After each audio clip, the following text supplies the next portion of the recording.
Welcome everyone to the Phoenix Report. I'm Jack Connor, and it's that time again. Got to do a little bit of movie reviewing, and as I record this, it is Wednesday, August 3rd, 2016, and it's a couple days before the release of Suicide Squad. Very eagerly anticipated movie about DC comic supervillains. Without further ado, I'm just going to get into it for a little bit. As we record this, we haven't seen it. But I'm not here alone, folks. I'm here with my partner in crime. I don't know if he's the Robin to I don't know if I'm the Robin to his Batman or how that works. I don't know who's the sidekick here. But John Walters, what's up, man? Hey, what's up, everybody? I'm happy to be here. Happy to be talking movies with my good pal Jack. Very cool, very cool. So here's what we know about Suicide Squad so far. It definitely has a big ensemble cast.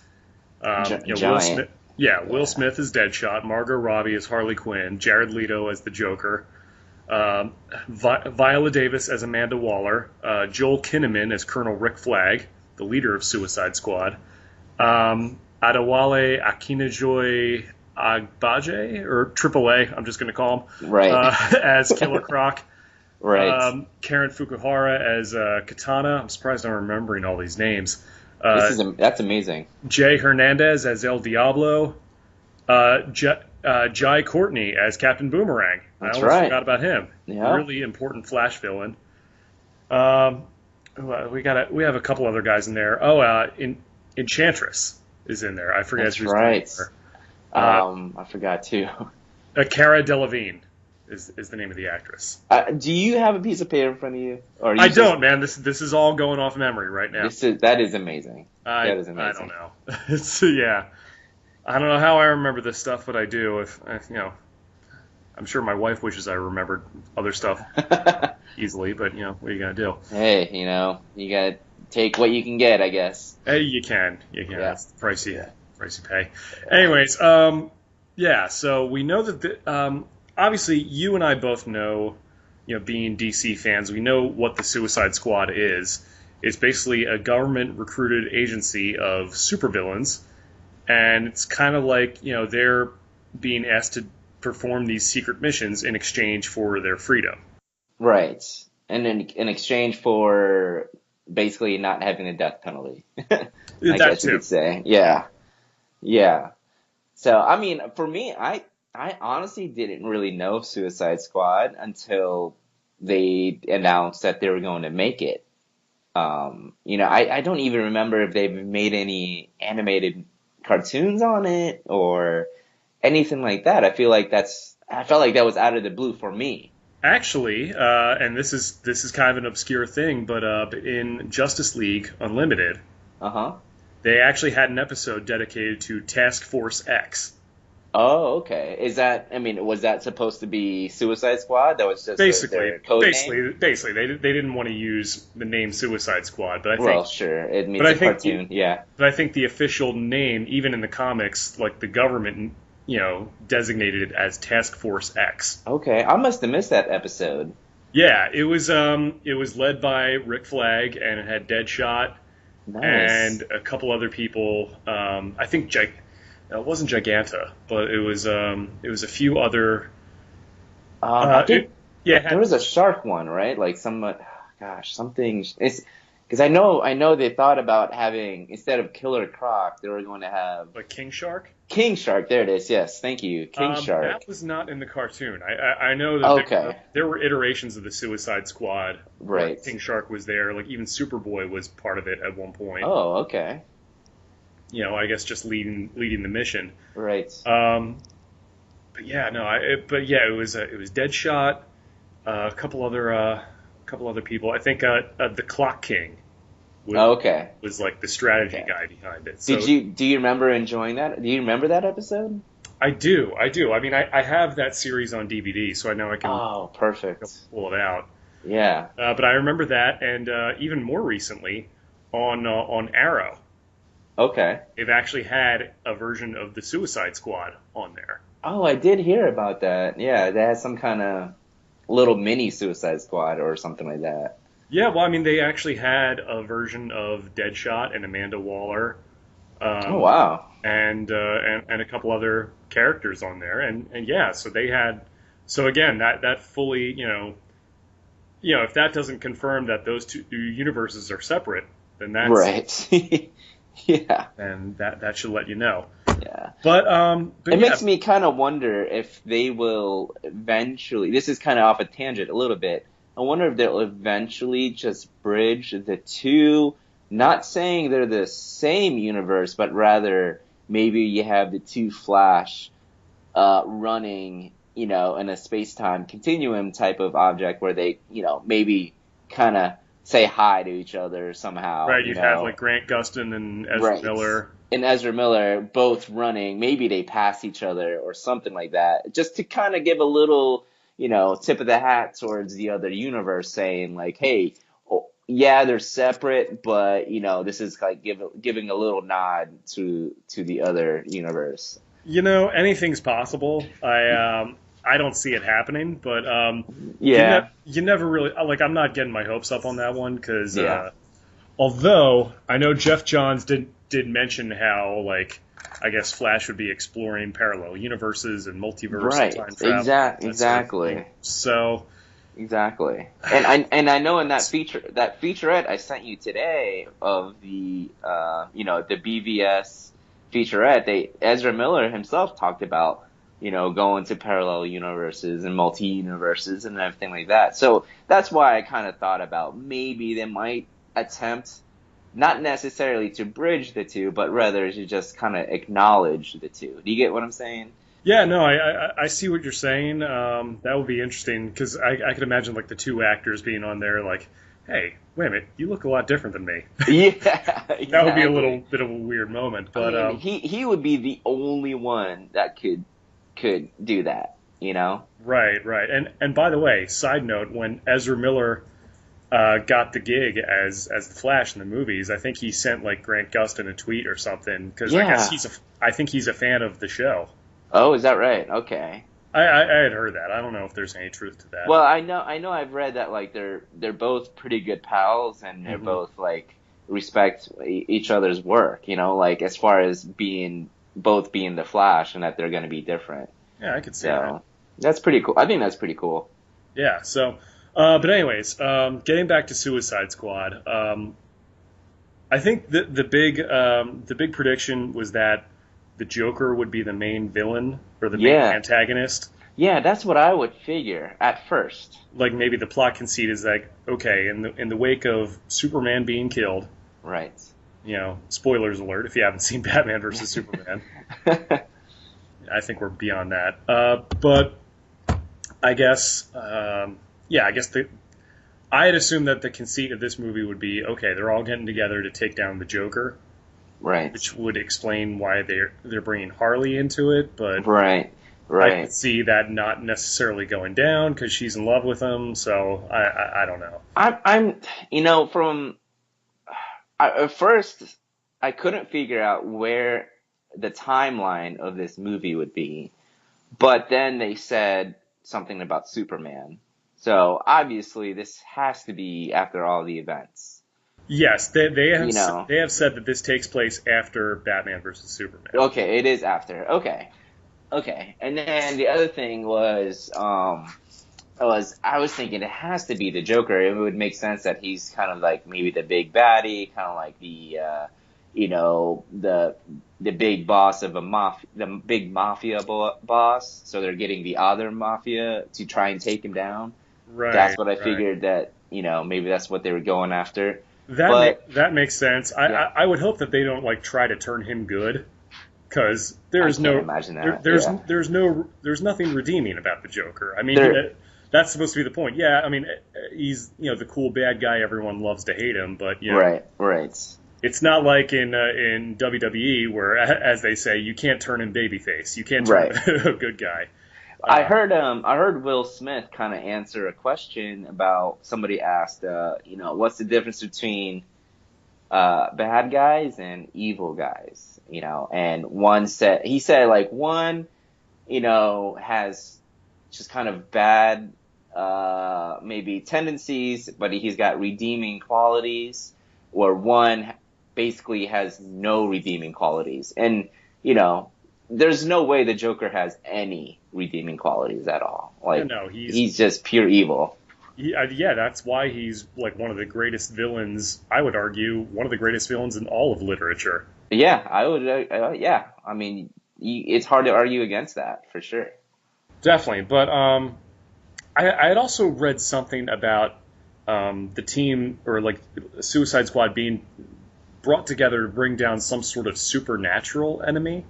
Okay. Which that would make sense. Which I don't know if that ties into Wonder Woman, if that ties into Enchantress. I think Enchantress is a Wonder Woman villain. Too. Oh, is she really? I don't know. I don't really know anything about that character. I don't know anything about that character either, but it's kind of an interesting point that you bring up because I think in Wonder Woman, I think she's having to fight Ares. Is gonna be her big baddie? Right. So if Ares is it, well, Enchantress seems like she's kind of like of that same realm. She definitely has some magic going on. Yeah. Like, and we were talking about this earlier today at work, but it'll be interesting to see how they bring in magic into this current DC universe, because they haven't really gone there yet. Yeah. I mean, they've kind of hinted at it with Wonder Woman, which, we're not, her power comes from Zeus, and, it should be interesting to see how that all ties together. That's going to be real interesting. I wonder if it's going to be actual Zeus, or is it going to be scientifically explained? Right, kind of like what Marvel did with Thor. With Thor. Although there is actual magic there, but they did the same, they kind of try to But the thing with Thor is like that they said that they were aliens and that they're not necessarily deities. Gods, they're not necessarily supreme beings. Right.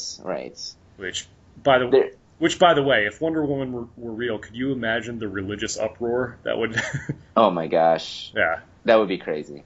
I mean, if any of these characters were real, come on, let's face it. Well, yeah, no, we'd all be dead. Yeah, exactly.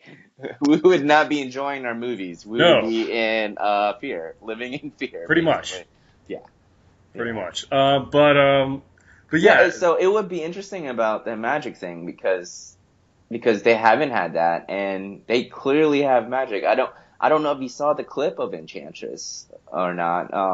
I saw a quick clip. I'm very hesitant to watch any clips because I'd like to have very minimal knowledge going into the movie. I just want to know, give me a taste, and then I want to watch the movie. But I saw one where, I don't know if you saw it. I think I did, and it's the one where she's in like the boardroom. Yeah, she's in that meeting with all, and she does like some kind of like trick or something like that, and people just start freaking out. Like the one guy starts praying.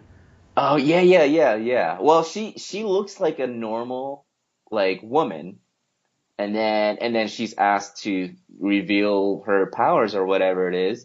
And then all of a sudden she does that trick and it looks like another hand, like a ghost hand, like they grab it, they like join hands and then all of a sudden she becomes Enchantress. I was like, whoa. Right.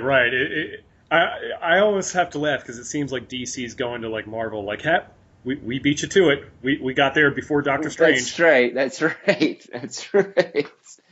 Well, you know what? DC, they can afford to I feel like they can afford to, kind of go for it a little bit just because their characters are a little bit more known. But although this is Suicide Squad, so that's not more known. It really isn't. It was kind of an obscure like comic. It's like I remember when they announced Suicide Squad, I was like, that's interesting that they go for that. Yeah, I thought so too. Yeah. But it's a cool way to introduce all these villains. That's very true. And they have epic villains. Yeah. And these are known villains. I mean, not just the Joker and Deadshot and everything, but it's like, Killer Croc might not necessarily have his own movie. Or like... Right. Or Captain Boomerang. They're good villains, but you don't know if they could like carry an entire movie. But as a group together... It makes it's almost like having... no, never mind. I was going to say it's almost like having Hulk where, maybe you can't see an entire movie off of him, but if you have him in like a team member, it makes it really fun. Where in Suicide Squad, they're all that way maybe, where you can't just have one entire movie, but like if they're together, it just makes for a great movie maybe. Well, also that it's a way to like introduce all these all these characters, and also do it in a unique way in which it's technically a movie about villains. That's which true. That hasn't been done before. No, this is definitely the first. Definitely the first. So it's definitely an original concept. So we'll have to see, just see like what kind of implications it has for Justice League and everything going forward. Right.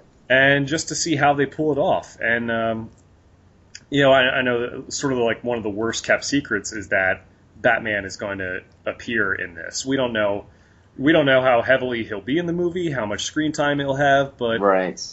They haven't really kept that much of a secret that there will be a scene with. From what I hear is that it is very minimal. Right. In fact, one person said it's really not even that much more than the trailers. So, which I'm okay with that. I mean, yeah. I always love seeing Batman, but again, it's as long as we know he's there, then it should be okay. Yeah, it's kind of nice. So it's a good way to be able to bridge the other movies, because let's face it, like Guardians of the Galaxy, it's while it is in the MCU, it's hard to realize that is the same universe as a movie like The Winter Soldier, right? But with Suicide Squad, when you have Batman in it, all of a sudden you're like, oh, okay, now I see that this major character is also in this movie, even if it's a short bit. So that's kind of a nice way to be able to tie it all in. Exactly. And it was another Batman villain. You got Killer Croc in there. Yeah, I wonder how they're going to explain that. He has an interesting look too. At first, I didn't know how they were going to pull it off, but I feel like that's a pretty good look. Yeah, I'll allow it. Yeah, it almost kind of reminds me of like the Thing, the original Thing, like where it's more costume based and not the guy. And exactly, I like that. Yeah, I like that too. Speaking of villains, we got to talk about the Joker. Will Smith has said that like Jared Leto was very method on set and like always stayed in character and would do a lot of crazy stuff to get in that mindset. And even Jared himself said he would watch like clips of like actual violence, which is pretty crazy. I mean, Jared Leto's a great actor. I mean, the guy won an Academy Award. I'm also a big fan of his band, 30 Seconds to Mars. He's a good singer. Right. But it's just when you have these guys who go method, who like really like don't break character or anything. Don't break it, right. It's just like I don't know, like is that really necessary if you're that good of an actor? Well, everybody has their own thing. I mean, there really is. Yeah, I mean, I guess that's his process. It's. Yeah, I mean, some people are just they're true method actors, and kind of for Jared Leto, is it Leto or Leto? I guess it's Leto. I think I've been saying Leto this whole time, but I don't know. It's all neither here, neither there. But for Jared, that's just the way. Unfortunately, he's having to play the Joker when he's a method actor. I mean, that's kind of a crazy combination, and it makes me wonder if Heath Ledger was a method actor because it drove him insane. You would hear stuff about Heath like locking himself in a hotel room and like and just like staying up all night and like doing pills and which led to death and just all kinds of other stuff just to get in that headspace. Exactly. Which is probably a really scary place to be mentally. Yeah, I would not want to go there. I'm sorry. I mean, that's ultimately it's I remember hearing Dustin Hoffman tell a story about how when he was a young guy in the theater and he would like it wasn't in the theater but it was on like the set of a movie he did with all these like great actors like Sir Laurence Olivier and he would like stay up all night to get in the headspace of this character that he was doing and I think like Olivier turned to him and was like, my dear boy, that's why they call it acting. Wow. It's like, you don't have to actually do all this. Yeah, that's crazy. So yeah, and to be a method actor and you have to play the Joker, that's got to be, that's almost like, it's kind of cruel for the rest of the cast. A little bit, like, yeah, you would like leave like dead rats and people's Right. trailers and just weird stuff like that, and Right. I don't know, that's kind of wacky, but It's like, a bit. It's a bit much. It's yeah, a bit much, and the Joker. I mean, he is psychotic. right. He is a bit psychotic. So yeah, but with this Joker, I don't know exactly what to expect. I hear that it seems like he has a little bit of everybody's Joker already. I feel like I see a little bit of Caesar. I hear a little bit of Heath Ledger's. Hmm. I don't know about Jack Nicholson. I don't know if I'll be able to, see any ties to that. But I feel like he's a little bit of a combination. I don't know. What do you feel? I don't know. I think he's going to be a really violent, sadistic Joker. I mean, Yeah. probably more than what we've seen before. And I mean, Zack Snyder's not directing this movie, but if David Ayer's anything like that, then we're going to see some violent stuff going on. Yeah. Well, David Ayer, he's a good director. I saw the movie Fury, which is a World War II movie, Right, about yeah. a tank movie, and that was a great, fantastic movie. So he knows how to do action. And that was kind of a big blockbuster movie because it had Brad Pitt, Shia LaBeouf, Michael Pena, or Michael, is that how you say his name? Pena. Pena. Yeah. So, I mean, like, it was, it had some pretty solid actors in there, and it had a lot of action. So he's not exactly new to this kind of, big time movie, I feel like. Gotcha. So. Yeah, I mean, he seems like he's really excited for the material, so we'll have to see how it comes together. Do you think he's actually the actual big baddie, the Joker? Joker? Yeah. Um, that's the thing. I don't know. I feel like there may be something that hasn't been revealed. Yeah. Maybe it has like ties to Darkseid and Apocalypse. Whoa, I never thought of that. Foreshadowing for the Justice League. Yeah, Right, maybe. right. I never thought of that. I mean, it's Yeah. possible that may have something to do with it. I think I don't know if Joker is the big baddie because in the second trailer, there's like in one clip, there seems like there's like this, I don't know, it's just kind of like this entity going through the mall or inside this building, and I feel like maybe there's something else that's kind of like that has magical powers, like what you were alluding to earlier. How they bring in magic. Are they gonna fight a big baddie with the magic? So I'm kind of wondering if they're gonna go that route, and the Joker is also in it too. Like they have to deal with both. Maybe I don't know. Yeah, I don't know. We'll see.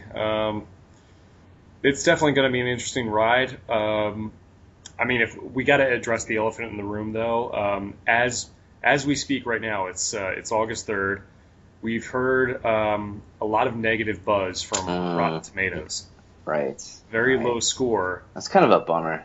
But at the same time, we've also heard people who supposedly there have been people who've seen it who love it already. Right. So another mixed bag right here. So I don't know. I mean, because certainly Batman versus Superman had its supporters and had its detractors as well. Right.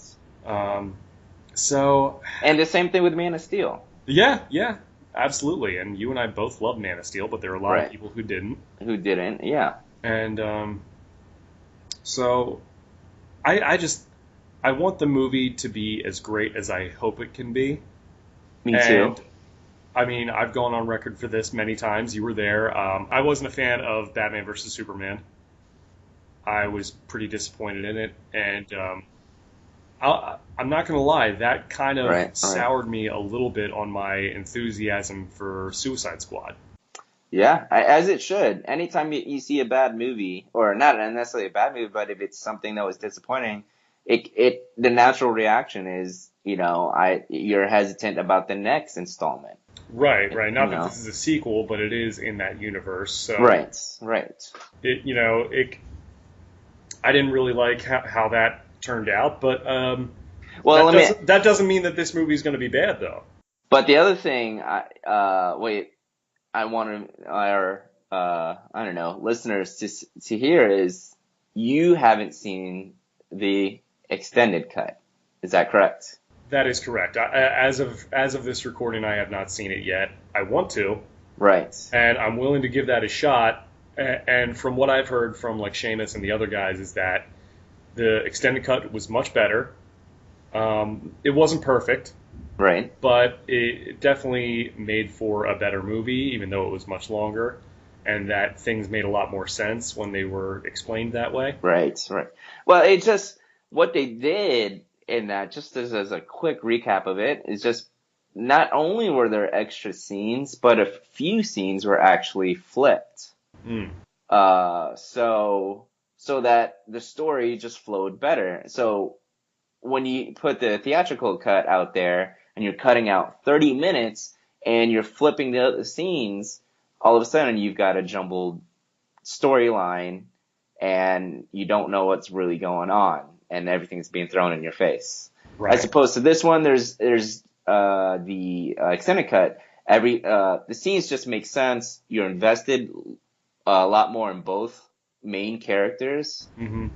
And the bad guy, Lex Luthor, you can actually see what he's doing and how he's truly involved in every little thing a whole lot more than you would in the theatrical cut. So I just would recommend you watch that. I will. And I promise you, John, I will give that a chance.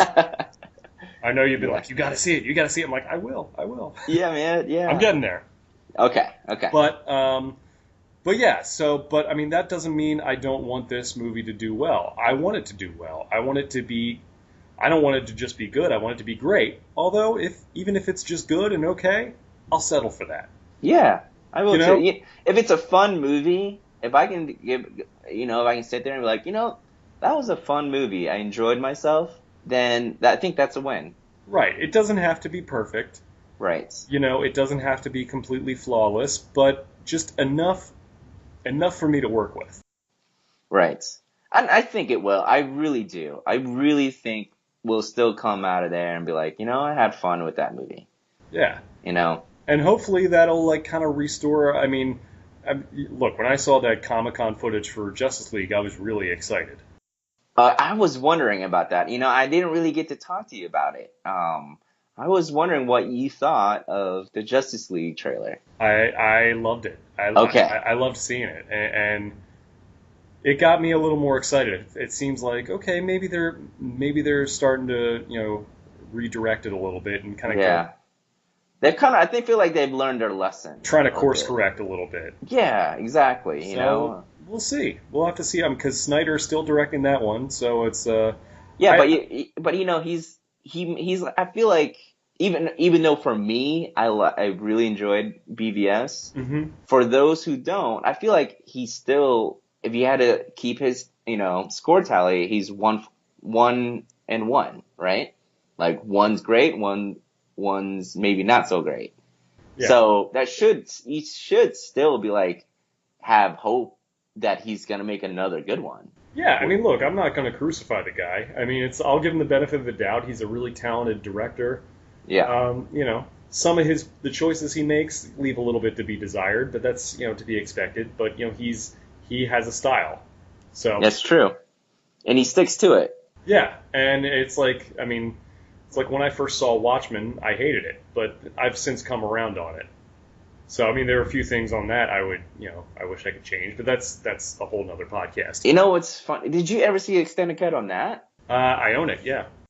I hear people really like the extended cut a whole lot better. Yeah. I haven't seen the extended cut. Yeah, the director's cut is really good, actually. Do you feel like it is quite a bit better? I would say it's kind of. Yeah, I would say there's more of it. I don't know if that necessarily makes it better, but yeah, I guess in a way it does. Okay.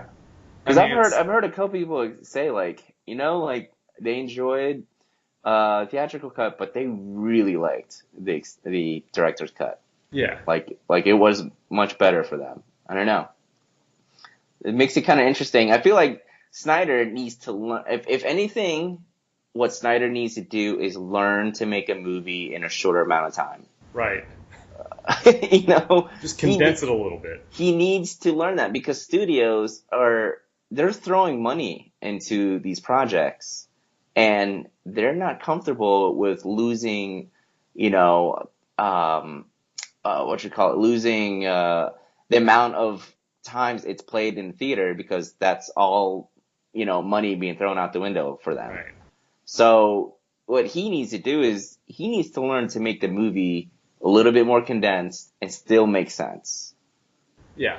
Because really he made a 3-hour BVS movie, and yeah, it was good, but it's kind of his fault for not making a 3-hour movie that they couldn't, put on the big screen. They had to condense it, and then all of a sudden it's not that great.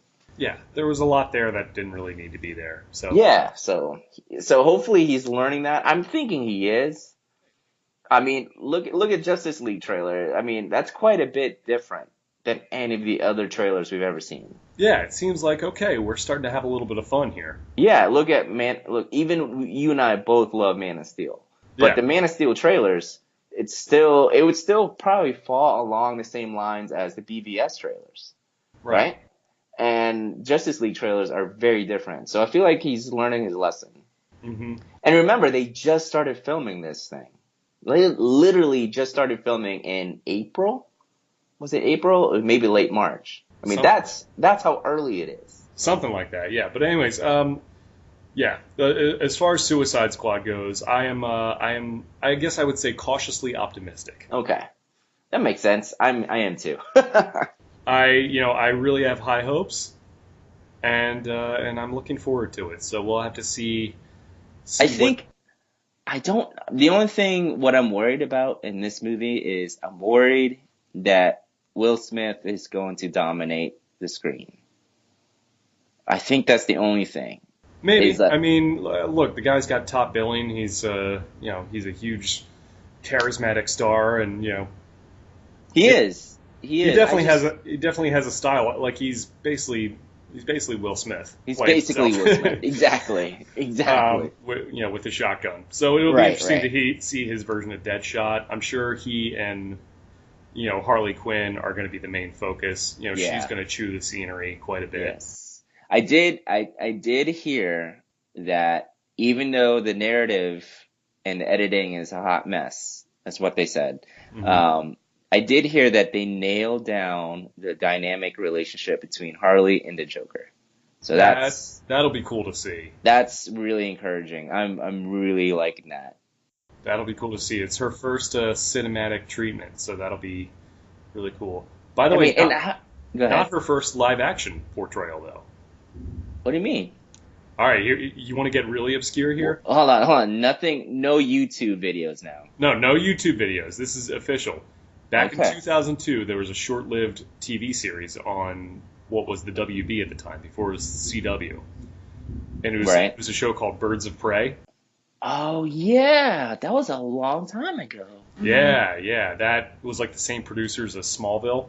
Right. They had that show. I guess the plot of that was like Batman and Joker have left, and it was basically Dina Meyer as Oracle, Barbara Gordon. Yes. Ashley Scott as the Huntress, who was Helena Wayne, who was the daughter of Batman and Catwoman. Okay. And they had like this other girl as Black Canary.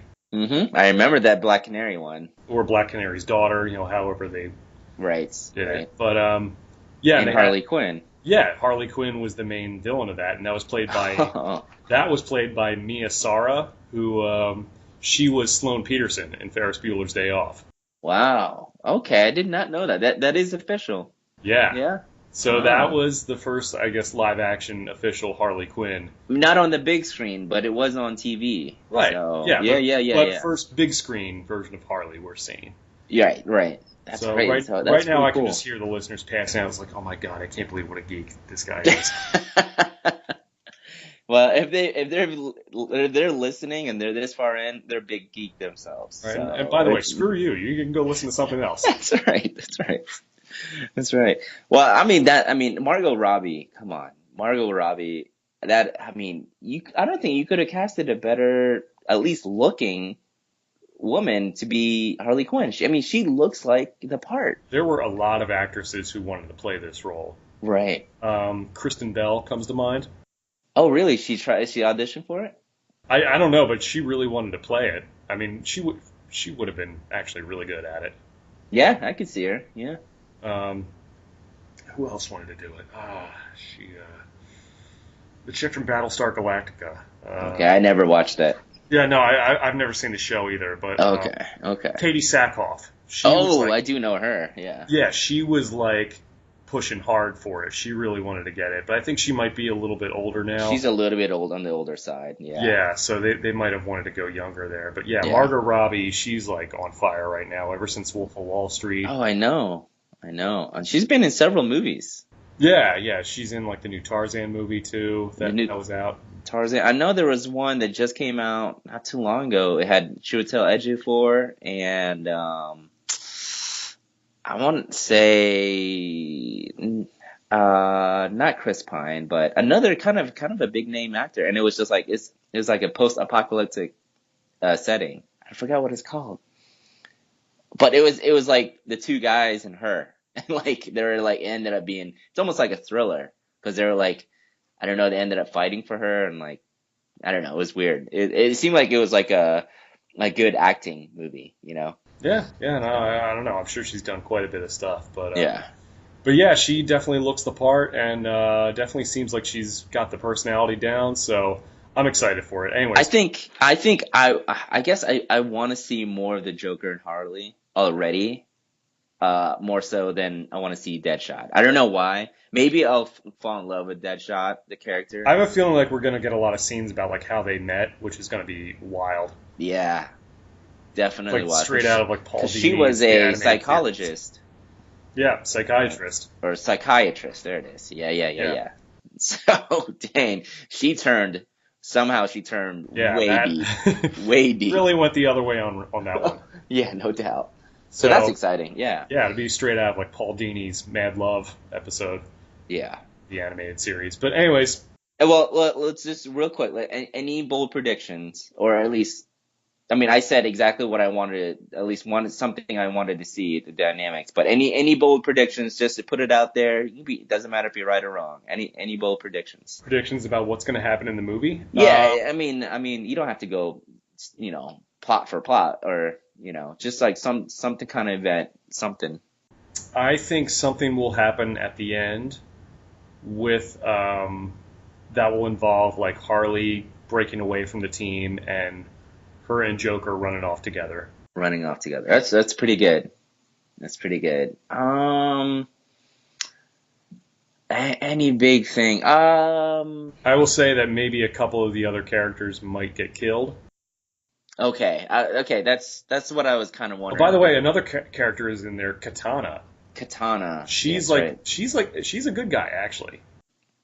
I feel like oh yeah, she is a good guy. Yeah, like I don't know a lot about her. I know she's, obviously like a really just killer martial artist, but I think the blade of her sword, of her katana. You're right. It's magic. It can like take people's souls or something like that. Yeah, that's kind of. Yeah. So I don't know how they're going to work that in there, but I mean that's another magical power. I'm guessing. I mean, she and Rick Flag, I'm assuming, are going to be like the two actual good guys in this thing. Right. I felt like Enchantress could have been a good guy, but yeah, I think she's a villain though, and I think there's like another character in there called Slipknot. Okay. Not to be confused with the metal band of the same name. Yeah. Although that would be cool if they were on the soundtrack. Yeah. Yeah, he's like I think like a really big Native American guy. I forget who the actor is, but I think I don't know. I'm trying to figure out a bold prediction, but maybe what I'm thinking might happen is maybe one or two get killed off and they don't end up getting their freedom and they get rounded up again to be thrown back into jail. So they can be used later. I really, really, really want to see a confrontation between Batman and Amanda Waller. Oh, that is kind of like... I'm hoping that'll be like a mid-credits scene or something like that, or an Easter egg. That would be just amazing. Oh, I did hear that they actually put an end credit scene. I did hear something about that. Yeah, I'll definitely be sticking around for that. Yeah, yeah, and that's actually exciting. I felt like that was a missed opportunity in the previous movie, so that's really exciting that they're doing that. I'm sure it's something at the end will somehow lead into Justice League. Do you think Justice League or Wonder Woman? Well, Wonder Woman's technically a prequel, but I mean, so That's true. but I'm guessing something will be related to bringing Superman back or a possible alien threat coming, and I'm sure it'll reference that somehow. Right. I don't know how, but right. I still don't even know like really what the main plot point of this movie is going to be. So yeah, that's true. So it's hard really to predict the end. That's true. But anyways, we should probably cut it off right here. Yep. We've been talking about it for a while. Yep. Stick around for because we're going to be coming back with the spoiler review. Me and John will be here. Hopefully, the rest of the guys will be able to join the panel. But otherwise, we will be right back talking about our review for Suicide Squad. Thanks. For sure. All right, and we're back. So as we record this, it's a little bit later than we had hoped it was going to be. We had actually tried this a couple days ago, but as I record this, it is Tuesday, August 16th, 2016. A little bit late, about over a week since this movie's been out. We've had some time to sit with it, but John is back here with me. John, what's up? What's going on, guys? Glad to be here. And we have our regular contributor, Seamus Pautz. Happy to be here, even though I'm late. I know, even though better late than never, though, right? It's okay, man. Even though you sound like you're in a metal tunnel right now. Okay. How's that? Is that a little better? A little bit. Okay. I'll have to figure that out. That's fine. Yeah. We'll work with it. Well, I mean, again, I apologize for our original conversation not being recorded that well, but it is what it is. We're doing it now, and we'll just call this a take two, and that's fine. There you go. I remember at the time, the three of us were talking about it. I know, John, you and I both really loved this one. Yeah, we really enjoyed it. We both really dug the movie. Seamus, I know you had some issues with it. Yeah. Not necessarily the performance end of it, but like the pacing and editing, and which we've heard reviews like that, and I didn't know if you wanted to speak on that a little bit before we go through the plot. Yeah, just the issues I had with it were more on a technical aspect, and again, I kind of sound like a film snob when I say things like that, but it just it was so kind of blatant for me. It was just the editing seemed to be mismatched and everything, and it felt like scenes weren't where they were supposed to be, and it felt like there was too much space in between dialogue and things like that, and that kind of just took me out of it for me. I mean, there were things that I enjoyed about this movie, especially in the first act. But the later act and some of the action and everything just kind of took me out of it. That seems to be the general consensus with a lot of critics that have said stuff like that. And it makes me think of two things. For one thing, this is a very specific comic book property, and I think because of all the fan service that it really appealed to the comic book fans more than your casual moviegoer. Yeah. I think that it seemed to be, which personally I didn't have a problem with the movie, and I don't think John did either, but I could see how some people may think that because, again, there have been so many superhero movies before, how often can you really reinvent the wheel? I think this is a kind of a cool little review on it, just because this kind of personifies exactly how people feel. It hits people one way that they really enjoyed it, and then it hits other people where it didn't enjoy it as much.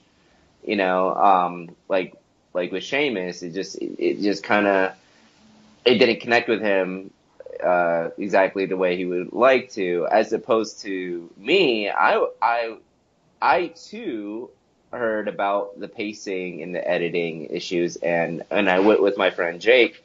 We actually were both looking for it, okay, we're all right. There's gonna be a pacing and editing issue here, but I mean, we kept looking at each other saying, man, this is a fun movie. Like, this is really cool, especially the first act. I think we all can agree the first act is probably the most fun. You know, especially with the introduction of the characters, the different music and scores, just went really proper with everybody. So that was the best. And you know, like, I have to say, like, this wasn't a perfect movie also, in that it does has its problems for me. It does have its cons for me. Just overall for me, I feel like it's still a fun movie. You know, I don't know if I would rate it better than Batman v Superman Ultimate Edition, aka the only edition. The right edition? The correct edition. I know. I still need to see that, by the way. I'm going to. There is no other edition of BVS. But theatrical? What? Yeah, well, let's talk about that for a little bit before we get into it. It seems like that's kind of a thing that tends to happen a lot with these movies. You hear so many times of the studios getting involved with the final product of it, and it's not necessarily something that the director wants. It's not necessarily something that the director wants to go down. You know, quite like they might have a vision, they might cut it a certain way, but it seems like the studio gets involved with that. Well, there's two problems with DC and the director right now.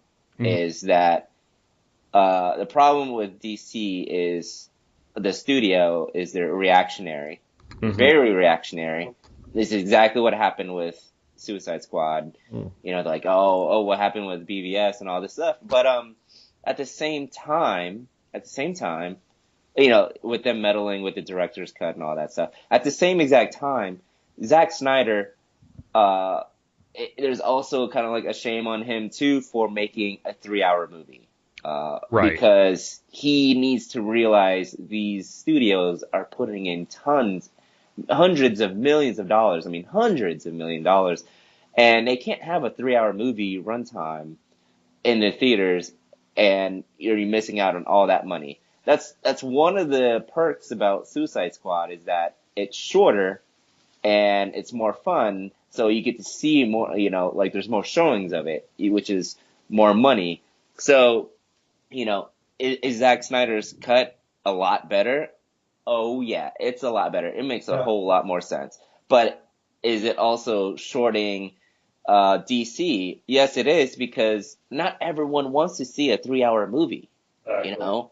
So it's a double-edged sword for it. So that's why I said there's two things that's going on over there. Right, and I know in the case of Suicide Squad, David Ayer, you know, shot a lot of footage for that, and that there were a lot of deleted scenes. Mainly, the big story going around is that Jared Leto himself was disappointed that he shot a ton of footage as the Joker, and a lot of it did not get used in the final cut. And I know that was a big complaint. You know, in the first conversation we all had, Seamus, I know you especially had a problem with the fact that the Joker wasn't used as often or maybe as effectively as you would have liked. Yeah, that's something that I kind of, and maybe, you know, and I've considered this before, like, it could be because I knew that a lot of stuff had been cut. The movie had been out a week before I actually saw it. But something that I really stuck out to me was the Joker didn't have his moment to shine, in my mind. There were one or two key scenes where I really liked what he was doing. Like, I really got the chills. Like, I don't know if you remember that one particular scene where he kind of put his hands on the guy on the prison guard, and, like, saying, you know, how he wanted his health and everything. That part really genuinely gave me the chills. But it wasn't, I didn't feel like it was enough. I felt like I just needed one, maybe like a monologue or something like that, where it showed off this particular Joker. Gotcha. I mean, personally, I felt like he was used just the right amount. Otherwise, because I know Jared Leto said that they had shot enough footage for there to almost be a Joker movie. Yeah. But again, this movie wasn't really about him. I kind of like the fact that he was sort of there on the peripheral, but he wasn't the main focus. Like, he didn't take away attention from the rest of the characters, I he kind of had that Black Panther role, right? And I mean, of course, would I like to have seen more of him? Absolutely, but I think it made sense in this movie, and yeah, I mean, I can see both sides because Joker is such a beloved character, and this is also a new iteration of him. So when you hear he's in it and you kind of advertise quite a bit using the Joker, which is rightfully so, then I can see the side of, I would like to see more of this Joker. So I understand that side, and if you are looking for that, then this is probably not the right movie because it's not the Joker Harley Quinn movie. That's and true. And so it's a valid point to, let's face it, this is such a famous character, and they're advertising with that character quite a bit. So, you have every right to kind of expect a little bit more. At the same time, for me, I was looking at it, I think maybe it's because I was looking at it from a Suicide Squad standpoint of view, and, I didn't know exactly if Joker was going to be the main villain or not, but I was looking at the squad. Right. So I was satisfied for the amount of Joker that was in it, because I ended up realizing, okay, he's not like the main thing here. He's just on a mission going in and out of the story. And so I was pretty happy with that, because I was satisfied with the main story, especially with the performances, and especially with Harley Quinn. Margot Robbie as Harley Quinn. Amazing performance, and I loved, to me, I know it's not for everybody, but to me, I think they absolutely got it right of the dynamic relationship between Harley and Joker, which we can get right into that. Well, before we get into that, why don't we just go through the plot, and then we'll see, and then we can make comments on that throughout, and maybe analyze that a little bit after that. We immediately start with, just sort of, they kind of set the tone where it's after Superman's death in Batman vs. Superman, and Amanda Waller is scouting, for ways to deal with, well, what are we going to do for what she refers to as the next Superman? What if we run into another person with all these abilities and we can't do anything to stop it? We being the government.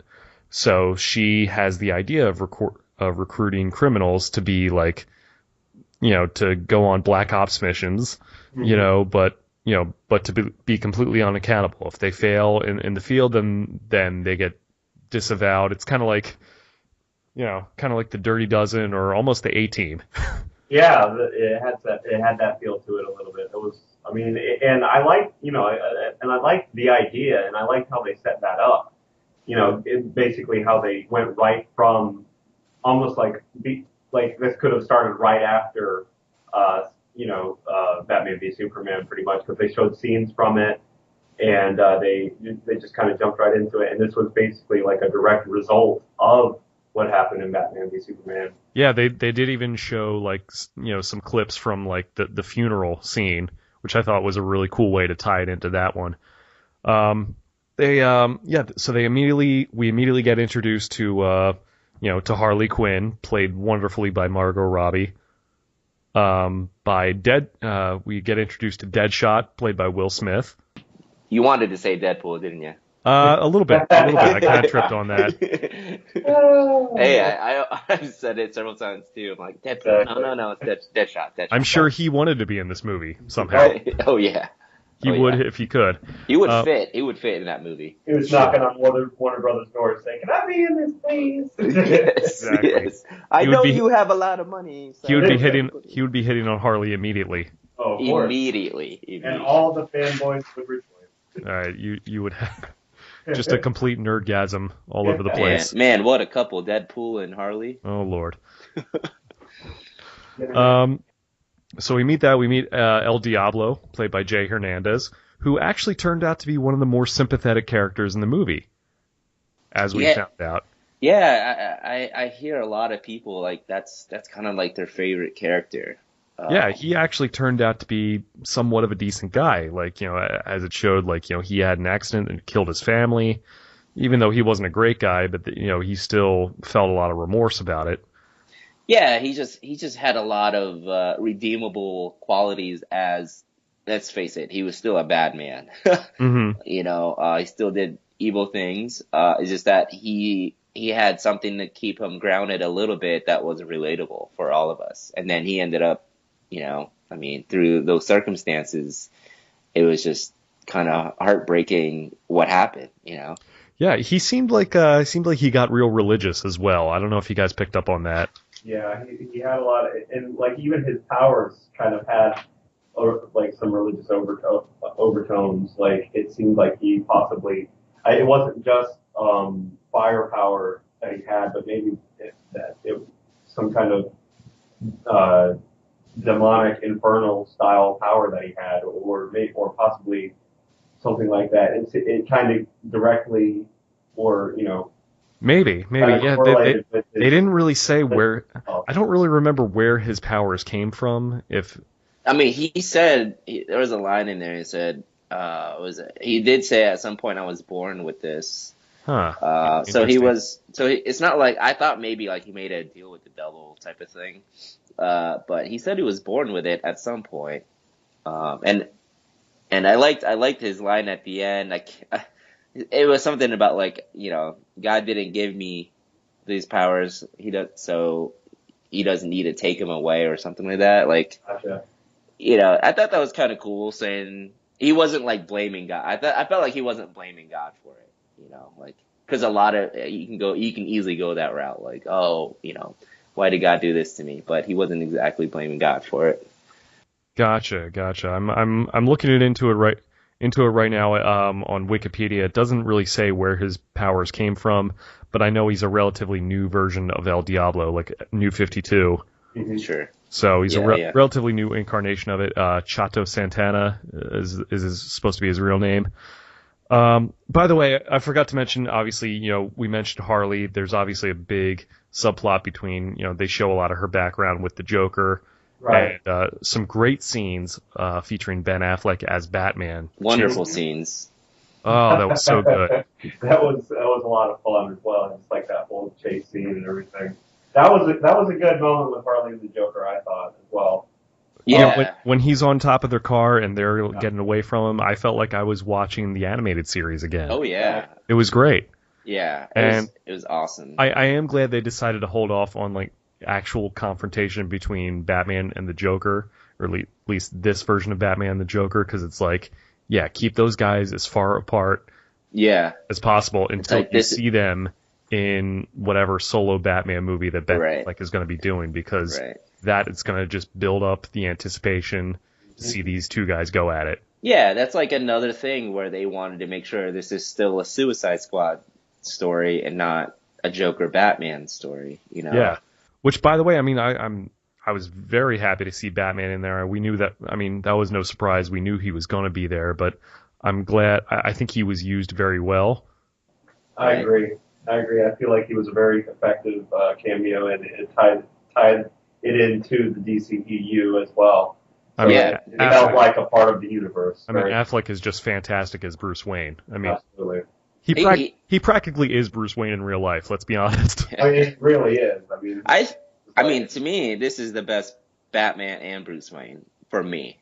I agree. I feel like this is the best of both worlds that I've seen so far, other than possibly Kevin Conroy in the animated series. I've had my own personal issues with obviously Christian Bale as Batman. Everybody makes fun of the voice and everything. Right. And that's kind of he was definitely a good Bruce Wayne, but I feel like you're right that this is the best live action Bruce Wayne and Batman. Right. I would put Bale in as a second. Once you look past the voice, he did do a great job. Oh yeah, absolutely. I know the voice is distracting, but it's so hard for me to look past the voice. It just gets. Yeah, no, I agree. I agree. He nailed it in Batman Begins. I feel like the voice was perfect there. He just kind of went over the top in the later movies, I felt. Yeah. It's just, I'm not gonna lie, I enjoy those Nolan movies. Sure. I love them, and I enjoyed that Batman. The fighting could have been better, because it was very, heavy. It seemed like heavy movements and sluggish punches and whatnot, and camera tricks, but it still worked. The look of Batman of Christian Bale was awesome, so I still love it. I'm not gonna lie. I mean, the voice is really tough for me. I've always told Jack this. Like, if I could just watch the movie without hearing Christian Bale's Batman voice, it would be perfect for me. Yeah, I agree. So I mean, I'm not here to bash on that. I'm not bashing on it. I think those are great movies. Fantastic. I think that's the best Batman trilogy. I can tell you that. Oh, definitely. For sure. Yeah. By the way, that chase scene where like Batman dives underwater to get them out of the car, and he hits Harley after she like tries to cut his throat. Right. She like wakes up, tries to slash him, and he just rocks her right in the face. That was awesome. And again, I know I said this last time. I am not advocating the use of violence against women. Yeah. But I would probably pay to see 2 hours of that scene just right together. That was amazing. Well, we're not advocating any of these violence, but as for entertainment, as a comic, movie, it was just fun. It was fun. Harley Quinn getting punched in the face by Batman underwater. Something about that combo is just incredible to me. I felt like that reflected the brutality of this Batman in this universe as well. I mean, he didn't think twice about it. Just like as soon as Harley woke up and was trying to stab him, he's like, okay, well, it's time to stop this, and boom, it's lights out. Yeah. It made sense with this Batman, I thought. He's like, he's not effing around. Yeah. Well, I mean... and I love how he brought her out of the water and then she, like, kissed him. Oh, yeah. Yeah. That's perfect Harley. Yeah. That's perfect Harley. She's a little flirty. And Deadshot, his whole deal was that the thing with his daughter. Exactly. Which was interesting. By the way, Batman also confronts Deadshot. That was cool. That was a great scene. See, I mean, go ahead.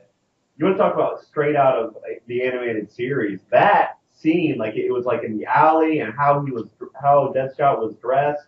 That felt something to me straight out of the animated series. I just felt like how they presented Batman. I could see something like that happening in the animated series, like just down in the alley and out of nowhere Batman comes, and he just takes him in, and there's this emotional scene with his daughter. That felt like something straight out of. Yeah, and totally correct. And this is also the first time we got to see Batman bring out like the cuffs, and like tie. And even he was like, "Look, I don't want to do this in front of your daughter." Right. Exactly. Right. And I mean, like, the use of Batman was perfect for this, just like you guys have been saying, and it really did tie in this movie into the universe and give it its own like limelight. Yeah. Absolutely. And so we also move on. We also get Captain Boomerang, played by Jai Courtney. Jai Courtney? Jai, yeah. Jai, whatever.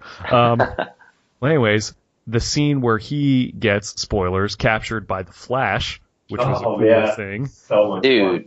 That was great. Like, for me, I didn't read any, I tried not to read too much of the Suicide Squad, so I had no clue he was gonna be a cameo in this movie. So I was kind of jumping for joy when I saw the Flash and all the lightning. I was like, wow, this is so cool. And I thought the Flash looked good. I think I wasn't overly surprised because I think people hinted that there might be another Justice League member. I'm like, all right, well, if that's the case, it'll probably be Flash. And it was, but I was still very happy because it's like, oh my God, I'm watching a movie with the Flash and Captain Boomerang.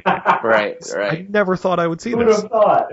Right. Yeah. And it justifies Captain Boomerang being in there too, I feel. I mean, I know he's definitely a part of the Suicide Squad, but he is in the Flash Rogues Gallery as well. He is, very much so. Yeah, and like it kind of ties him in. Again, the cameos are doing a great job of tying these characters into the universe. And I feel so there's a fun. Sorry, Samish. Did I cut you off?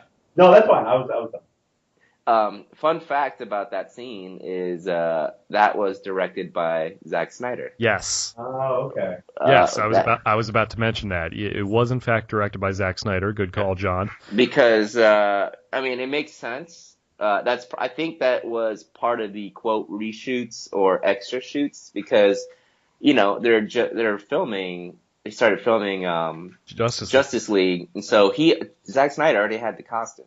Right, so he probably had Ezra on set and be like, "Hey, get Jai out here. Let's shoot this real quick. Let's fly Jai out here and let's get this scene done." And so glue on his mutton chops and let's do this. Yeah. I mean, I don't know if Zack directed the scene right before where it shows Captain Boomerang stealing diamonds, but I know that scene where Flash is in it. That whole scene was directed by Zack Snyder, which is pretty cool. That's cool. That's actually pretty awesome.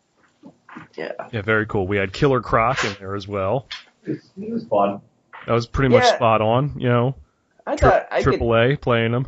I could take it or leave it with Killer Croc. I felt like he was just, he was there for the muscle. But he did have, like, 2 really funny lines. Right. And I love how it's like all he wanted was to have like BET on itself. That's right. Just so we could watch some rap videos. Yeah. With some bikinis. Yeah. Yeah, perfect. Sure. Yeah. Not. He's like, I am beautiful. I love that. I am beautiful, and then when Amanda Waller was threatening all of them and walks by all of them, he's like, I like her. That was like Croc right out of the animated series. It was great. I loved it. That was good. Speaking of Amanda Waller, how great was Viola Davis? She was one of the best parts of this movie. She nailed it. Absolutely. Yeah, absolutely. She definitely nailed it. Completely. She was the plot twist in this movie for me. Because first of all, she's the one talking about Superman. We gotta defend ourselves. We're the good guys. So you're totally on board with her as a good guy. And then you can just, as time's moving on, you're like, whoa, she's a little fierce. Yeah. And I even turned to my buddy Jake. I was like, man, I don't think I want to, come across her on a bad day. Yeah, no, she's a stone cold sociopath. And then later on in that scene, she just straight up, shoots those interns that got to know too much. Yeah, they're like, yeah, she like shoots FBI guys like right in the face. Yeah, all those interns, and I was like, oh, okay, there's the plot twist. So she is the villain in this movie. Like, she's probably. Well, speaking of the villain, we also meet the Enchantress, who Waller had originally recruited as like the basis for the squad. Yeah. She originally, again, there wasn't like a pressing thing. Waller just wanted to put this team together just in case stuff happened. And as it turns out, the Enchantress took control of Dr. June Moon. Right. And she became the villain of it. Now, the whole reason she managed to sort of blackmail Colonel Rick Flag, played by Joel Kinnaman, into leading the Suicide Squad was that he was connected to June Moon. That was the only way that she was able to like kind of persuade him to lead the team, because he didn't want to do it. So I feel like Rick Flag gets overlooked a lot too. He was well acted. I've seen him before. I know he was the presidential candidate in House of Cards this last season. If you watch that show, he was like he was the one going against Frank Underwood. That actor, he does a really good job, and I felt like it was a very very understated performance, but I enjoyed him even later on throughout the movie, despite not enjoying the later parts of the movie, just because I felt like he was a really good moral compass for the squad as well, and like I liked seeing him. He did a good job. His chemistry with Deadshot and Will Smith was great. Those were some of the most fun scenes in the movie to me. Like the conversations between him and Deadshot were great. I loved it. Yeah. Oh, yeah. Very interesting. Interesting how you mentioned Joel Kinnaman. I'm not really that familiar with him, or I wasn't before. Originally, Tom Hardy was supposed to play Rick Flag. Right. Getting another shot at a DC movie. Bane coming back. I do like what you said, Seamus, that like Rick Flag was kind of helped to keep the moral compass of the story. Yeah, he was the genuinely good guy involved in this movie. And right. He was like one of the only ones that had genuine morals, and the only reason he was even a part of the squad was just because of his relationship with June Moon as well. Right. He kind of played the straight man to all these crazy characters, but I think he did really well at that. Joel Kinnaman, interesting, was actually tried out for the role of Thor back in 2011. Oh, okay. Looking that up. And he was born in Sweden originally, but I think raised in the States. And he also starred in the remake of RoboCop a couple years ago. I love that. Right. I love that. I actually really enjoyed that movie. I love that movie. I like side note, I like the little news reports that they had with Sam Jackson in that movie. That was fun. That was a fun movie. That was a fun movie, and I thought Joel Kinnaman was great as the new RoboCop. I need to see that. I haven't seen the new RoboCop. To be honest, I'm not sure I've even seen the original RoboCop. So I've only seen bits and pieces. Out. I know. That is some 80s cheese too. Yes, it is. It is. There's nothing I love more than 80s cheese, so I need to see that movie. It's like blood and cheese mixed together, man. It's so crazy. It looks like it's so because it's like it was marketed for kids, but they had like these super gory scenes and everything. I was like, really, guys? Yeah, I had a RoboCop action figure as a kid. Exactly. So I hear the movie was. It was something else. It's definitely worth. Can you hear me? Anyway, yeah, we meet that because June Moon gets overtaken by the Enchantress. She goes crazy. She summons her brother Incubus. And they go out and just take over Midway City. Which, interesting side note, in the comics, Midway City, I didn't know this until recently. That is the home of Hawkman and Hawkgirl. Right. Apparently, and I'm glad they're keeping, they're basically keeping another tie into the DCEU. They're mentioning like universe stuff and not putting it in, an actual city or anything like that. So I thought that was a nice touch as well. Right. DC has a lot of great, made up cities and countries and stuff to play with. Yeah, for sure. So we get joined by Katana, played by Karen Fukuhara. Really cool. I mean, she was a cool character. Didn't really get a lot to do, but I like the fact that they used like the mask and like the classic. She looked like she came right out of the comics. Same as Deadshot, really. Like he had the white mask and the whole thing, and he looked great. Katana looked great as well. Yeah, she was a lot of fun. But like you said, that she really didn't feel like they kind of just stuck her in pretty much just to kind of add one more character to the squad, it seemed. Mm-hmm. But I mean, her scenes were fun, and like I enjoyed what I saw of her pretty much. Yeah, she was. I mean, like again, to me, just another character to throw in there. Take it or leave it type of thing. Didn't necessarily like love her, but didn't necessarily hate her. I did like a couple. I like her introduction when she was on the helicopter and between her and Harley. Harley's saying nice to meet you. She's asking, and then she asks if she can just kill all of them. And Harley's like, she seems nice. That was great. that was 100% Harley right there. That was great. And then I excuse me. And I do like the in the bar scene when Deadshot toasts to thieves and he turns to his right and it's her and she's like, "I'm not a thief." I'm not. So those are some of the two great moments with her for me. Yeah, she kind of had her own little story going on pretty much, which was kind of interesting. Yeah. I know the version of her in Arrow is explored. Her backstory is explored quite a bit. Right. With her husband and that whole thing. So should be interesting if she gets any more coverage in future DC movies. I don't know. We'll see. I really hope so. She's definitely got good potential as a character, I feel like. Especially with that soul sword. Yeah. That's awesome. That's that's kind of what, like, I was disappointed. I was like, wait a minute. her sword can collect soul. That's cool. Why can't we see more of that? Like, Yeah. I expected a little bit more. Right. They gave you a little taste, and then Exactly. to be wanting more. And I think that's the thing that this movie did a lot, which I think that was the time, or at least I think that was the point, was that they wanted to give you a little taste of all these characters, but didn't spend a ton of time on the backstory and over-explaining things, which, depending on how you look at it, I that didn't bother me, because I think it at least planted the seed of, okay, we could explore this more down the road. Exactly. Yeah. I mean, we're kind of just going over, a lot of that stuff that we do like. And I just want to point out, I did have problems with this movie too, Mm-hmm. I guess we'll just go into that a little bit. Sure. I'll let you keep going. Yeah, no, absolutely. So we also got Slipknot for about 10 minutes. Oh my gosh.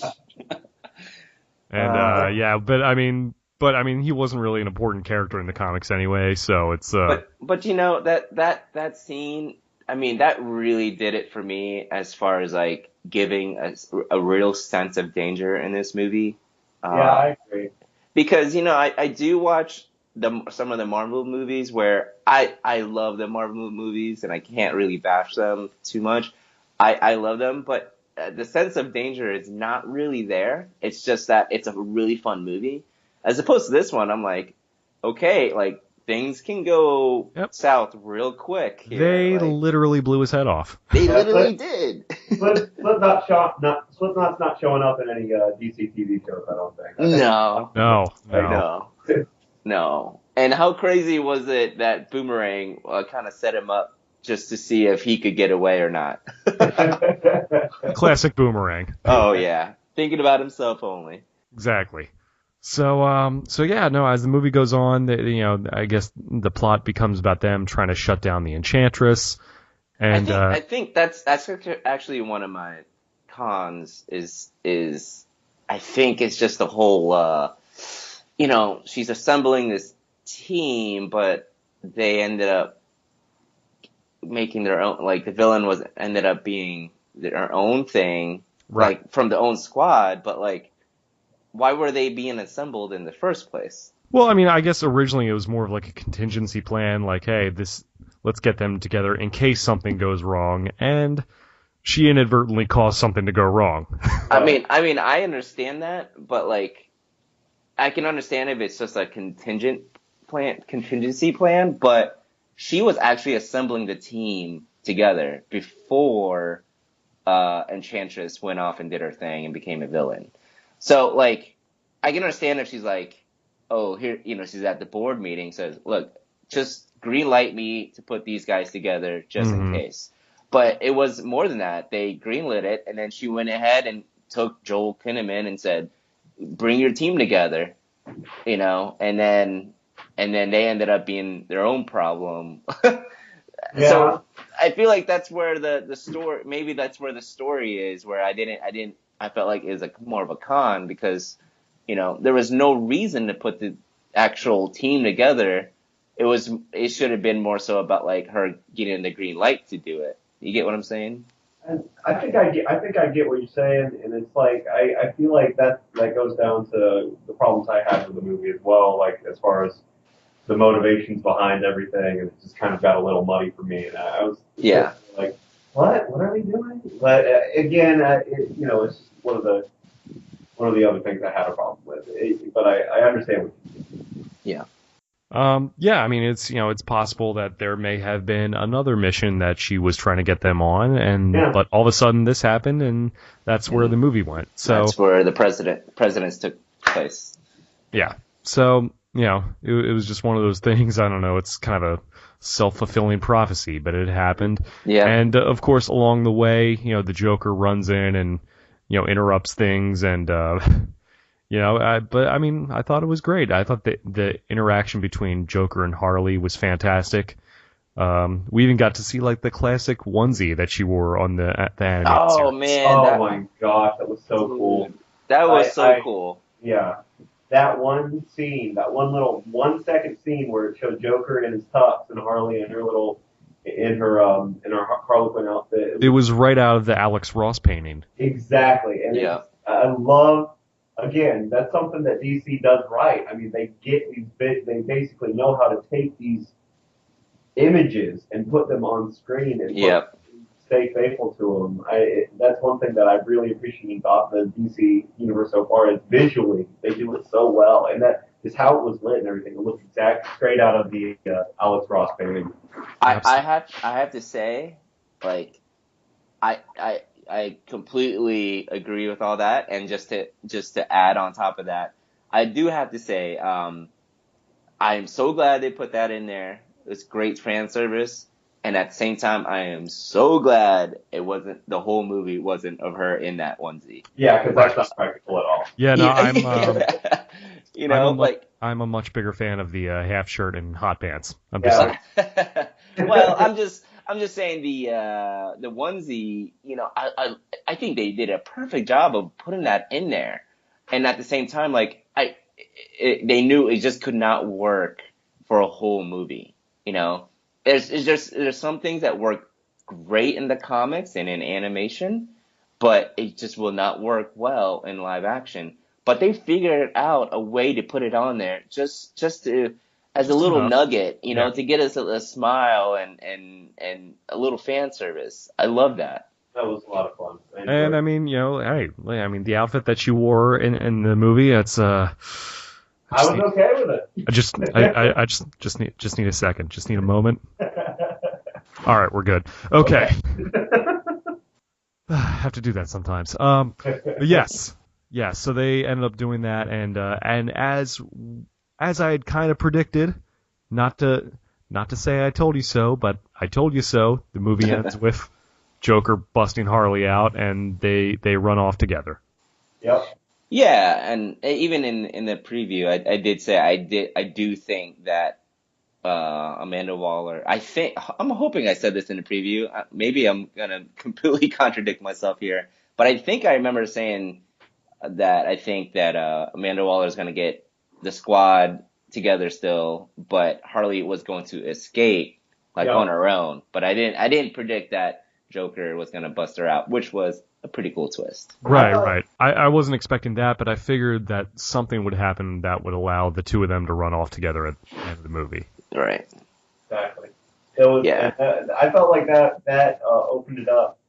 I felt like that was a good way to end it and everything, as far as with the Joker and Harley to kind of keep it open ended for possibly future movies if they continue to show, continue to do forward progression like they've done so far, and the Batman movie coming up is a direct sequel. That's a good way to open it. Definitely. I was surprised at how little Scott Eastwood was used as Lieutenant G.Q. Edwards, the head of the Navy SEALs that worked with them. Yeah. Like, I didn't even know that was Scott Eastwood. I just in my mind, I just remember one particular scene where I even saw him. I know he was probably in it more, but I just, in that one scene before, like when they were getting suited up and everything, I just remember seeing him there. I can't remember him doing a whole lot more after that. Yeah. No, I mean, he really didn't. I mean, he was there, and he and El Diablo and Incubus all got killed in that bomb. Yeah. Oh, yeah, that's right. So, that was pretty that was an intense scene. You want to talk about Suicide Squad. That guy, he had the bomb, and there wasn't a moment's hesitation. That's right. Yeah. And he really went out like a hero, too. He did. Awesome. Yeah. So, El Diablo, kind of a redemption character there. Exactly. Yeah. On both of them, yeah, for sure. How weird was the fantasy sequence where Harley was imagining like a normal life with the Joker? Oh man, I love that. Makeup, but you actually saw Jared Leto. You didn't see the Joker there. What's really cool about that is the scene before, and they were in the bar, and Harley was just kind of lighting into all the other characters and saying, like, what do you expect? A normal life? What, you think you're just gonna... I forgot her exact description, but she was describing, like, a normal life, saying, like, that's not us. That's not us at all. Right. What happens next scene? That's what she wants. That deep down, that is exactly what she wants. That adds more depth to her character. That's so cool that it's heart-wrenching. Yeah. I love that. So that last scene though, see, the third act for me is where it falls off, just because the Enchantress, who had so much potential, like I love her first scene where she's June Moon at the board meeting and she calls for the Enchantress and that hand comes up, which is really freaky. Oh, I know. That transformation was so creepy. Yeah, that transformation was real freaky. And then she ends up grabbing, Amanda Waller's like, go get it, girl. And she grabs that Iranian nuclear plant or whatever it is. And so she had so much potential. And that was cool. I love that. But then at the end, it just really, like, I feel like the wheels fell off the wagon there. And because she just created this big lightning machine, and she was kind of like dancing and gyrating around it, which was really weird. And I just feel like, I don't like it when a villain, like an ending is like this cloud, just bunch of debris or whatever it's like they're fighting a cloud. I don't. Right. Really Yeah. it Looked a little cloudish. Yeah. There, but so that was a con for me. But then that's when I was kind of like, well, she's a villain, but she's like a stepping stone villain. Where to me, Amanda Waller is like an actual villain. Right. Right. I am glad that June Moon that character didn't get killed at the end. So it's like at least you got a little bit of a happy ending for Rick Flag, and so that was that. Yeah, I mean, none of that stuff really bothered me. It just kind of, it didn't really stick out to me as far as like the final conflict. Did you guys see her dancing around? Do you see her dance? I did. That was one of the few things that didn't really bother me. I felt the cloud thing was kind of stupid. We've seen it in Batman v Superman and Avengers and Age of Ultron, all these other movies. And, that was one thing that kind of bothered me, but at the same time, it's not necessarily a problem with this movie itself. It's more a problem with superhero movies in general. They can't figure out how not to do a cloud thing. And she was casting a giant spell, apparently. Yeah. Villains that in general seem to be a problem with superhero movies that they just haven't figured out yet. Well, I mean, took several days to complete. Like, I didn't get that. Yeah. Well, I love like Man of Steel, which is like just it's Zod, and yeah. I guess there was a machine fight in that one whole thing, but I mean it was mainly Zod in that whole thing. I thought that was cool. And then Batman v Superman was Doomsday, which is you may not like it, you may like it that they used Doomsday, but that was the main villain. I think it's just more so of like the along the lines of like Green Lantern, where he's literally fighting a cloud. Same thing with Fantastic Four 2, Rise of the Silver Surfer. Galactus was a cloud. That was the second worst movie. And then and I felt like X-Men Apocalypse at the end there. It was all a bunch of sand and debris flying everywhere. So it was the forecast was partly cloudy. It's stuff like that where I'm like, oh, I think X-Men 2 was perfect that they used Storm in the middle of the movie to use tornadoes to get those fighter jets off their backs. Like, that's how you use a cloud, Right. Like, that's proper cloud use. Yes, that is proper cloud use, but it's not overuse. You get what I'm saying? It's like, it's just like a little, just a little bit of it to be used properly, not the entire third act. I don't know. So that's what it takes me a little bit away, but again, I had more fun in this movie. So I acknowledge the cons in it, but I think the pros for me, they outweigh everything else for me. Yeah, I get that. I would agree with that. I mean, again, I hate to be the person, I really did not want to be the person on this panel. Oh, Seamus, you're that person, aren't you? I know, I did not. Nancy. No, I just did kidding. not want to be the negative guy in this movie. I went into it wanting to like it. I really was. I was like, okay, I'm excited. I don't care what the critics say. Like, I even posted a review on my Facebook, just like saying that I wanted the critics to be wrong. I wanted this to be an unappreciated gem. Right. But I went in, and the problems that I had with the movie on a personal level, just with how it was put together, and just the poor editing, and it just didn't have enough of what I personally wanted.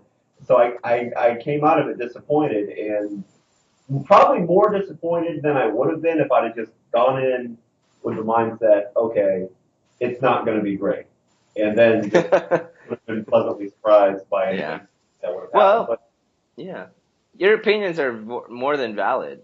You know, I mean, like you speak for a lot of people, so it's definitely valid. I mean, that's kind of but unique. I speak for a lot of people that I really didn't want to speak for. Like, I really wanted to like this movie so much. Right. Yeah. I mean, it's so funny, this movie. It's like, it's so crazy. It's like we're watching the same movie, but we're taking away very different things from it. It's very interesting. That's what I thought. Like, I thought that, this was the first. Well, I don't know how polarized. Well, I know Batman v Superman was really polarizing. And yes. I've even been back and forth on my opinion of it after seeing it several times, and seeing the Ultimate Edition and everything. I was at best. Well, let's see. I never truly disliked the movie. And there were things about it that I really disliked, but I was on the bubble with it, and I'm more on the positive side now that I've seen the Ultimate Edition. But there are still things that I really find wrong with it, and that was kind of and so that was more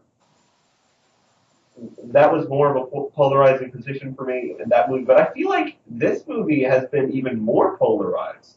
Like, it really is just kind of a battle between critics and fans at this point. Yeah. And it's really interesting. That's why I love superhero movies, just because of the discussions that they cause. Like, and you have these hardcore, and you have these movie people that just have these things that they want to see in this movie. And it's just interesting to see the conversations that they cause when they get made. Well, I mean, it should be interesting to see what implications this has for future DC movies, because I know next in the DC, EU is Wonder Woman. That's going to be out next year, and Justice League will be out next year as well. So I want WB the studio / DC the studio to stop meddling with the directors, because you hired them for a reason. I've got a theory on that, John. Just hold on. Let the directors direct the movie. You paid them. Don't pull a George Lucas and throw your weight around and do your vision when you end up paying the directors to make a movie. At the same exact time, these directors just need to learn, like you can't make a very long movie, which David Ayer, I don't know if he made a very long movie. I'm just speaking solely on Zach, because he's made 2 of them, coming on 3 now. But, make a movie that's going to be able to be watchable for audiences, where you can, not make the audience feel like, oh, I got to gear up for a 3-hour movie, But at the same time, studios just need to stop. The WB needs to stop reacting and just let the directors do their thing. Gotcha. Here's my theory on what's going on with the DC movies and why they're a little bit different from the Marvel movies. And by Marvel, I mean Marvel Studios, now owned by Disney. When Marvel Studios came out with Iron Man in 2008, it was largely an independent studio. Like, it wasn't owned by Disney yet.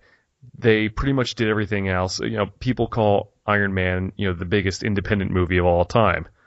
Yeah. Which it may very well have been, because they weren't really under the auspices of any other, major studio at that point. Now, yes, they did get acquired by Disney eventually, but I think because of their track record, Marvel Studios or Marvel Films has a certain level of autonomy.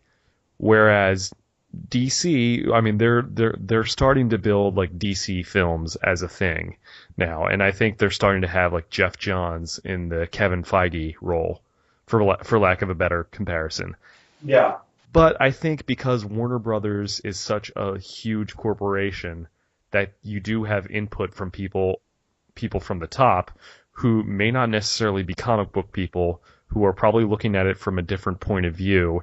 From a dollar's point of view. And I think that may be the disconnect there. Now, I don't know. Again, No. I mean, that's entirely, like, that's definitely correct. And what's going on with Marvel is they've had Kevin Feige from the start of Iron Man. Yes. And Kevin Feige, he has experience with Sony, Marvel. Maybe it wasn't. Who was it before Sony? Basically, the Spider-Man movies. I think he worked with Fox, like during the X-Men movies. I think correct. He worked with Avi Arad and those guys. Correct. He worked with Fox in the X-Men movies, and I think he worked with the Spider-Man movies, and I think he worked with one of the WB movies. So, anyways, needless to say, this guy was well experienced in different comic book genre movies. He's knows what he's doing. He knows what to expect when it comes to this kind of genre, and he goes on to Marvel to create this new universe. Mm-hmm. That's what they have going for him. WB doesn't have that yet. They're trying to figure out who that guy is. Right now, it seems like it's Jeremy Johns, but he's Jeff Johns. You mean? Sorry, it's Jeff Johns. Jeremy Johns is an awesome reviewer, though. Yes, he is an awesome reviewer. I totally agree with that. But with Jeff Johns, it seems like he is the guy now, but they're 3 movies in already. So that's why right now they're having more of a hiccup, in my opinion. I feel like, and like, as far as the whole universe goes, I feel like the term reactionary is very appropriate for the WB DC universe. It feels like this has all been a reaction to Marvel. Like, right. Even from the beginning. I mean, yes, Man of Steel is an enjoyable movie, and Batman v Superman has its good points, but I feel like just the reason why these movies are made weren't the right reasons. We're just like, oh, we need to we have this property, and we need to make these movies just because Marvel was making it. Instead of doing their own universe building thing. And the thing about Marvel is, it's kind of just like this really interesting success story as far as like Marvel Studios. It's like you had these properties that not a lot of people knew, and so we'll just go ahead and make a movie out of it. And then they made a really successful Iron Man movie, got bought out by Disney, and Disney has let Marvel Studios basically do their own thing. Right. That's, I feel like, what you're saying, John. That's what WB needs to do with DC. Kind of that's what they need to do. They need to kind of adopt somebody who knows their comics, knows the source material, knows how to adapt it to the screen, and just let them do their work. Right. And so far, it seems like Jeff Johns is that guy. Yeah. Well, hopefully. I mean, because with Kevin Feige, mind you, Kevin Feige was not a comic book guy. Right. He's just that he knew movies. He knew how to make movies, and it dealt with comic book movies in the past. So he's not necessarily a comic book guy like Jeff Johns. Jeff Johns is like yes, he is a comic book guy. He knows that stuff inside and out. Now, I think Jeff Johns seems like he's gonna get this thing on track. I do think that. So hopefully that is the case. As all 3 of us are talking about it, like we all agree that I think it is Jeff Johns, and hopefully they can get it on track because this universe is moving forward. This movie Suicide Squad didn't hurt it. No, I don't think it did. I honestly in my opinion, it didn't. I feel like it had a good enough fan reception. Like, a lot of the comic fans that watched it really enjoyed it enough to where, and it did well enough at the box office. It's not going to be a franchise killer or anything. No. I don't. I mean, if they can. I mean, personally, I felt like Batman versus Superman left me very disappointed in it, and this kind of reaffirmed my faith in it. Yeah. I mean, that's just my opinion, though. Yeah. And when I say it didn't kill the universe, like the characters are good. Yeah. Maybe the movie making of it is a little bit different than what some people would like, but the characters in the universe itself is good. Oh, sorry. I thought I had there was something playing in the background like an ad or something like that. Sorry, I didn't Well, that's fine. Well, anyways, Okay. Anyways, let's go to the mid-credit scene there where Waller meets Bruce Wayne. That was awesome. That was very cool. Very interesting that she asked Bruce to put her under his protection. Yeah. Like, wow, it's like I didn't know Batman was that connected where he could protect her from that, but that just shows you the stroke that he has. Now, was it established that she knew who Batman was? That she knew that Bruce Wayne was Batman? It seemed like she knew, but they never really came out and said it. Okay. I mean, it's pretty much they're showing you that she knows without having to be too much on the nose type of thing where it's like, oh, I know you're Batman. You know, like they don't.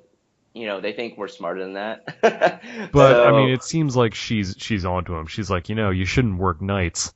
I think, well, they've adapted this from a lot of the comic book stories, and in the comic books, she always knows who Batman is. Yeah. In the animated series, she always knew who Batman was. So I think they're just going ahead and picking that up, and like this is Amanda Waller who is in the know and is top secret, and she knows who Batman is like a little nod, like, hey. You shouldn't be working nights so much. Yeah.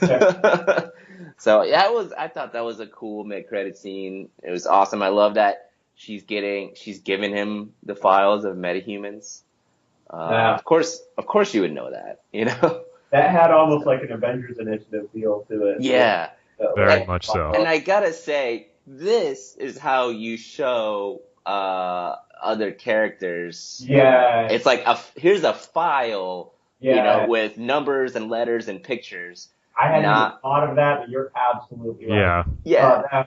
That's subtlety. That's we didn't need that email with video attachments that stopped with and symbols and logos. Yeah. Right, with clip art.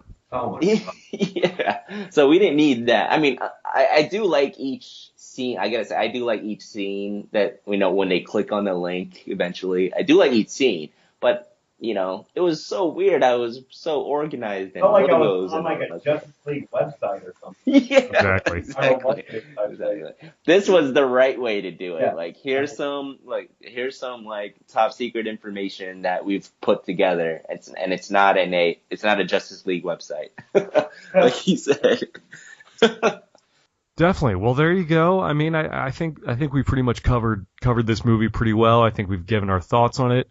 Overall, not perfect, but I think we enjoyed it, and I think that's all that matters. I think for me, it passes. I give it a passing grade. I don't know if you guys agree. On a scale of 1 to 10, 1 being atrocious and 10 being fantastic, 5 being average. I would say a solid 7 or 8 for me. Okay. And Seamus? Well, I'm still sticking. I know we did this last time, but I'm still sticking with my 4. There were just too many problems that I saw with the movie, and I probably wouldn't see it again. I probably am going to have to just to kind of solidify it, but I'm still sticking with my 4. Okay. Yeah, I mean, definitely. So yeah, it just this movie was. John, did you give a number? Yeah, I think I had a lot of fun with it. I would definitely do maybe highest is an 8, maybe 7.5, but I had a lot of fun with the movie. I enjoyed it. Very cool. Very cool. Well, there you go. Finally, we're getting this thing out. I know we're recording right now. I'm tired of talking about this movie. Tell me about it. But we got it. Let's do a third review. Come on, let's do Oh my god! I think we've dissected this as much as it if we do a third review, I feel like all of our reviews are just going to be 0. We're just like, I don't care. I don't want to talk about it. That's right. This movie sucks. Let's go. This review has actually had more deleted scenes than the actual movie, which is crazy. Yeah. I feel like Jared Leto. All my good stuff was in the deleted thing. Yeah. Exactly. So anyway, Seamus, thanks for joining us. I know you're on Twitter. Do you want to go ahead and plug your social media there, where the folks can reach you? Yeah, just follow me on Facebook. I'm Seamus Pautz. Twitter @CelticTrout. And just that's it for now. But yeah, just follow me on Twitter if you want, and maybe we'll talk about some nerdy stuff or something like that. Exactly. John, thanks again for being my partner in crime on this one. Yeah, man, I love doing all these, even if it's for the second time. It's just fun to, gather around with friends and talk about comics. Absolutely, and I know we're planning on doing this again a couple times this year. I know, up next we got I think the next time we'll get together is for Doctor Strange in November. Yes. And then we've got Rogue One in December. Yes. That'll be a lot of fun. So you'll definitely be hearing from us again. Again, you can always follow me on Twitter at jackxconnor. Like me on Facebook, facebook.com/jackconnormusic. Go ahead and, like this video, subscribe, leave a comment. Go back and listen to all the other episodes. Definitely check out any of my contact info in the description. You can always email me at jackconnorpodcast@gmail.com. And let us know if you want us to review anything. There's always movies out there, movies that have been around, maybe episodes of certain TV shows that we may or may not have seen. Let us know. Just ask if you have questions for me, any of the other guys.